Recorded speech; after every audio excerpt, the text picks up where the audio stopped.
because another attack has taken place in Turkey, in France, in Nigeria, in Belgium, in Florida, in Germany. The list goes on and on.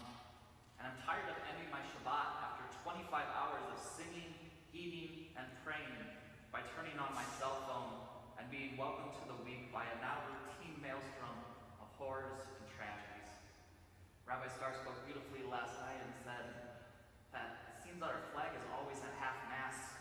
It seems almost silly to put it back, that it's just going to be lowered again in a day or two. And I'm just tired of feeling tired, because it gives me immeasurable guilt to complain about these terrible events from the comforts of my safe and happy life. I haven't lost anyone in these attacks. I haven't had to run from gunfire or explosions. And it feels so petty and embarrassing to say that the way in which I am affected is that I am sad and I'm afraid. And to be honest, the last thing I wanted to do this week, the thing I was least looking forward to, was studying the Parashat. At this time of pain and violence, the idea of drashing on a Parashat named for a man who was rewarded with eternal peace and a claim to the priesthood for murdering a fellow Israelite and his mistress does not offer me a healthy theological challenge. It upsets me. But when I sat down in the Beit Midrash on Tuesday with commentaries and secondary literature sprawled out in front of me, I actually got lost in the Parashat. And I mean that in a good way. I got lost. Lost to the point where I missed phone calls. Lost to that magical point when you are so engrossed in a book or in a movie or in a puzzle, and you look up realizing that you haven't looked up in a long time, and the light and the weather have changed. So it feels like days or months have gone by without you. And the reason I was so sucked in while I was reading aloud the same passages over and over and frantically digging through commentaries and the secondary literature was because of 5 sisters. 5 sisters named Machla, Noah, Milcah, Hogla, and Tirzah, daughters of the man named Zelophehad. While Pinhas is rewarded for his violence and his inheritance is merited on his zealous devotion, the daughters of Zelophehad come to Moshe not with zeal, not with anger, and not with malice, but with a simple question of family and tradition. Their father has died, without any sons to claim that inheritance. And rather than move on while their family name comes to an end, they approach Moshe and they say, Avinu met b'midbar, v'hu lo haya b'toch ha'eda hano'arim hal Hashem ba'adat Korach. Lama yigaresh Shem Avinu mitoch mishpacha ki ein lo ben? T'na lanu achuza b'toch achei Avinu. Our father died in the desert, but he was not in the group that banded together against God in Korach's assembly. So why should our father's name be eliminated from his family because he had no son? Give us a portion along with our father's brothers. Moshe brings the case to Hashem, who rules immediately that the women's claim is just and correct, that they are the rightful heirs to their father's estate. Theirs is not a reward from fervor or religious passion. It is an upholding of values, an affirmation that life and succession is the essence of Jewish tradition. Now, there's something special that happens when stories or texts resurrect themselves after they have been read and reread too many times to count. Now, sometimes they offer us new treasures because we have been faithful to them. Other times they give us these treasures because we've been patient. And other times, and this time for me, the timing was just right. While I was sitting in the Beit Midrash surrounded by books, the sun sinking lower and lower in the sky, I couldn't help but see myself as some sort of meta-inheritor. I was sitting in a Jewish library, in a Jewish center of prayer and community, reading a Jewish story of our Jewish ancestors, about inheritance, about Jewish inheritance.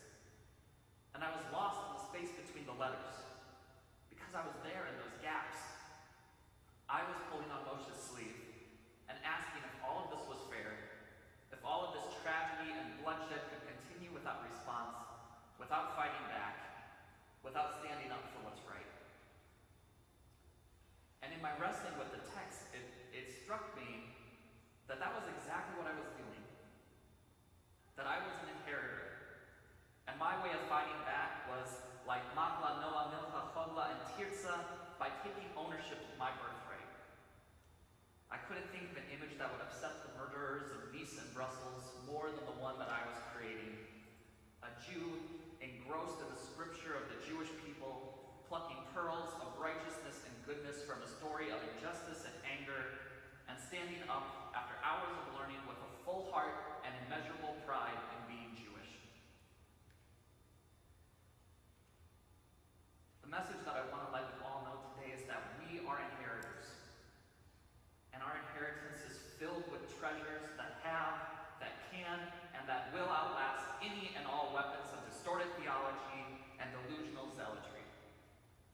Knives, rifles, trucks, and bombs may destroy a body, but they will never, ever destroy a soul.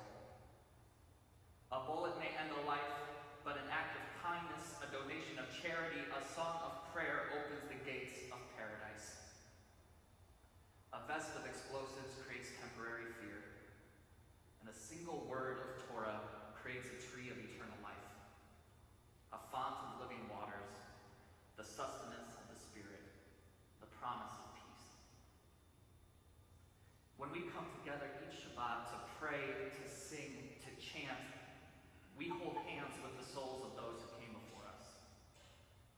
We weave our fingers through a tapestry of past, present, and future. We bond with our ancestors. We come together with our ancestors.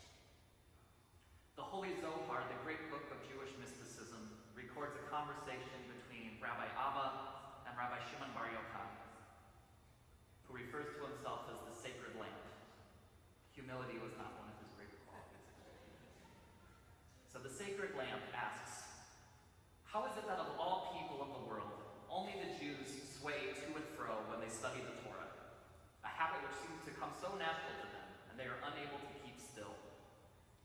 And Rabbi Abba responds, saying that the people of Israel have been hewn from the holy flame of God, that once the fire of Judaism has been kindled, the light upon it never ceases, not for an instant, like the flame of a wick that is never still for an instant. So when a Jew has said a single word of Torah, a single thought of prayer, of thanks, of blessing, a light is kindled, and she cannot keep still. She cannot help but to sway to and fro like the flame on a wick. Our inheritance is the flame of generations. And try as it might, the darkness of hatred and intolerance will never, ever snuff it out. So yes, we may be tired, we may be angry, we may be scared, but as gusts of violence blow against the flame of our ancestors, our responsibility, our obligation is to build that fire, to make it brighter and stronger than ever before, and to pass it down, just as it was passed down to us. I'll close with a personal story, one that I return to often because it gives me strength when I'm overwhelmed by the violence that I see in the news every day or when I open the newspaper. When I lived in Jerusalem, I lived in a pretty quiet neighborhood called Baca. And one night, my girlfriend at the time and I went out to see a movie at Lev Smedar, my favorite theater in the German colony, a short and beautiful walk from my apartment. When the movie was over, it was around 11 o'clock or 11:30 at night, and we were taking our time walking home, taking in the beautiful evening, when a man came up from behind us and said, "Slicha, excuse me?" We both turned around, and the man, clearly nervous, stumbled through his speech, but eventually said, "Ma'asha, what time is it?" So I looked down at my watch as my girlfriend gave my hand a hard squeeze, and I told him the time, all the while very aware that he was staring very intently and directly into my eyes. He thanked us and we carried on our way. He began to follow us, and we could hear his footsteps speeding up as we increased our footsteps. Again, he called out, "Slicha, Ma'asha, excuse me, what's the time?" We turned again, and he was standing right next to us, staring intently into my eyes.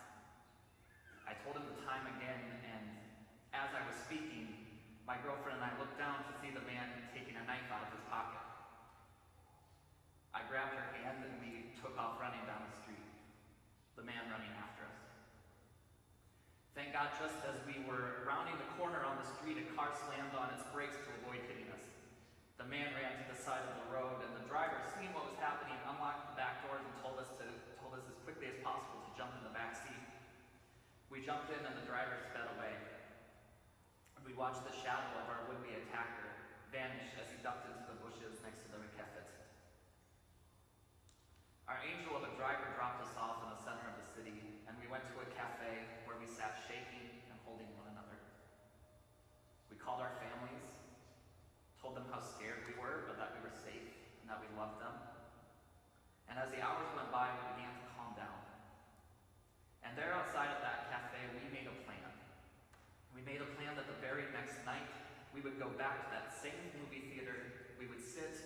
would have coffee, and we would donate to its theater development fund.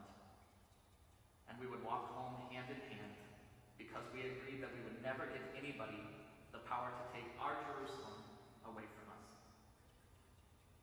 That we owed it to those who fought for our homeland, who believed in the dream of Yibanei Yerushalayim, the rebuilding of Jerusalem, and to the millions of our ancestors whose lives were cut short by senseless hatred. We owed it to them to stand with pride and courage in the face of bigotry and violence.